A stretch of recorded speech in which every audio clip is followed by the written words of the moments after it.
Assalamualaikum warahmatullahi wabarakatuh.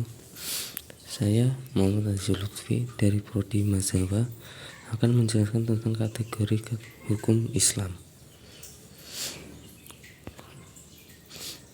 Dalam hukum Islam terbagi menjadi tiga, yaitu syariah, fikih, hukum Islam.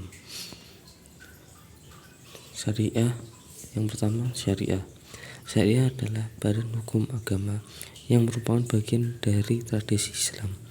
Itu berasal dari ajaran agama Islam dan didasarkan pada kitab suci Islam, khususnya Al-Quran dan hadis.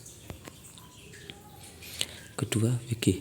Fikih adalah pengetahuan tentang hukum-hukum syar'i yang bersifat praktis yang diperoleh melalui proses istinbat atau menggali dan menelaah dari dalil-dalil syar'i.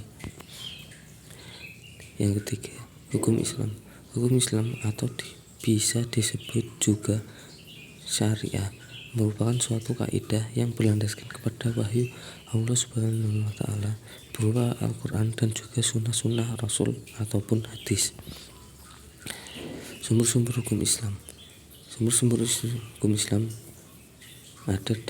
bisa didapatkan dari yang pertama Al-Quran. Sumber hukum Islam yang paling utama sudah pasti Al-Quran, karena Al-Quran sebagai sumber dari segala ajaran dan syariat Islam. Hal ini bukan didengungkan tanpa alasan. Yang kedua, hadis. Hadis disebut juga sunnah, adalah perkataan, perbuatan, ketetapan, dan persetujuan dari Muhammad yang dijadikan landasan syariat Islam. Hadis dijadikan sumber hukum Islam selain Al-Quran.